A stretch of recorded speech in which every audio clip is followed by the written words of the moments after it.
সম্পূৰ্ণৰূপে কেৱল সমাজ জীৱনৰ বাবে আগবঢ়াই দি আছে। সেইগৰাকী মহান সত্তাক আমি শব্দৰ তৰফৰ পৰা পুনৰ এবাৰ শ্ৰদ্ধা নিবেদন কৰিছোঁ। ইয়াৰ লগে লগে মঞ্চলৈ আমন্ত্ৰণ জনাইছোঁ আমাৰ অতি শ্ৰদ্ধাৰ অতি সন্মানৰ মামণি বাইদেউ। আমি সকলোৱে জানো মামণি গগৈ বৰুৱা বাইদেৱে বৰ্তমান সময়ত অসমৰ এটি অন্যতম সাহিত্যসেৱী অনুষ্ঠান সদৌ অসম লেখিকা সংস্থাক সমূহৰ পৰা নেতৃত্ব দি মহিলা সমাজক, মহিলা লেখকসকলক জীৱনৰ বাটেৰে আগবাঢ়ি যোৱাত নেতৃত্ব প্ৰদান কৰিছে। অধ্যাপনাৰ লগতে সাহিত্য চৰ্চাত মনোনিৱেশ কৰি অসম আৰু অসমীয়া মানুহৰ বাবে তেওঁ যিখিনি অৱদান আগবঢ়াই গৈছে সেয়া আমাৰ বাবে সঁচাকৈয়ে আদৰণীয় আৰু অনুকৰণীয়।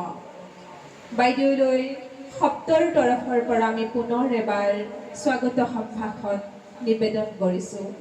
আৰু ইয়াৰ লগে লগে আজিৰ মঞ্চলৈ আমন্ত্ৰণ জনাইছোঁ ডাক্তৰ নৰোত্তম সোণোৱাল ডাঙৰীয়াক।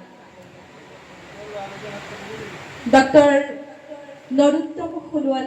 মোৰ প্ৰতিটো চিন্তাই এই দেশৰ বুকুত ৰচে ফয়জ সোণোৱালীৰ ভৱিষ্যতৰ সপোন। কবিয়ে কবিতাৰ আকাৰে লিখি থৈ যোৱা এই কবিতাফাঁকিত যে ফয়জ সোণোৱালী ভৱিষ্যতৰ সপোনৰ কথা কৈছে, সেই ফয়জ সোণোৱালী ভৱিষ্যতলৈ যাবলৈ আমাক এটি ফয়জ সেউজীয়া বাস্তৱৰ প্ৰয়োজন। এই ফয়জ সেউজীয়া বাস্তৱৰ মাজেদি কিছু ভাল চিন্তা আৰু কিছু ভাল কামৰ যোগেদি আমি যাব পাৰোঁ ফয়জ সোণোৱালীৰ ভৱিষ্যতৰ দিশে। আৰু শব্দই সেই মূলমন্ত্ৰকে সাৰোগত কৰি বিগত বহু বছৰ ধৰি কিছু ভাল চিন্তা আৰু ভাল কামৰ মাজেদি বিভিন্ন ব্যতিক্ৰমী অনুষ্ঠান। আমি বিশেষ পলম কৰিব বিচৰা নাই। কবিয়ে উল্লেখ কৰি কৈছে সুন্দৰ আৰাধনা জীৱনৰ খেল, আৰু আমি তাকেই সাৰোগত কৰি আজি সাহিত্য সংস্কৃতিৰ এই মণিকাঞ্চন সংযোগ ঘটাই কবি আৰু আবৃত্তিকাৰৰ এই মণিকাঞ্চন সংযোগ ঘটাই সকলোৰে মন মণিকূটত প্ৰতিষ্ঠিত হ'ব পৰাকৈ এটা সন্ধিয়া আমি সকলোৱে উপভোগ কৰাৰ মানসেৰে যোৰহাটৰ ঐতিহ্যমণ্ডিত চন্দ্ৰকমল বেজবৰুৱা বাণিজ্য মহাবিদ্যালয়ৰ প্ৰেক্ষাগৃহত সকলো একত্ৰিত হৈছোঁ। গতিকে বিশেষ পাতনি মেলাৰ আৰু অৱকাশ নাই। মই পোনপ্ৰথমতেই শ্ৰদ্ধাৰ সন্মানীয় বিশিষ্ট আৰু বৈশিষ্ট্যৰে পৰিপূৰ্ণ কবিসকলৰ যিসকল আবৃত্তিকাৰে আবৃত্তি কৰিব, আজিৰ এই প্ৰথম আবৃত্তিকাৰ মই আমন্ত্ৰণ জনাব বিচাৰিছোঁ। মোৰ কাষতে উপস্থিত হৈ আছে মতবিক্ষ সম ডক্টৰ মানিক শইকীয়া ছাৰ, আৰু ছাৰৰ কবিতাৰে আজি আমাৰ এই অনুষ্ঠান আলোড়িত কৰিব বিচাৰিছোঁ, আহ্লাদিত কৰিব বিচাৰিছোঁ।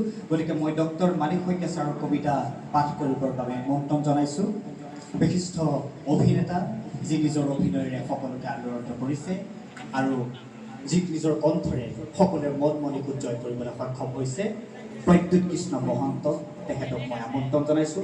আৰু তেখেতে পাঠ কৰিব ডক্টৰ মানিক শইকীয়া ছাৰৰ বহুল চৰ্চিত কথা কবিতা ভাল পাওঁ বুলিলেই শেষ নহয় কথা। ধন্যবাদ।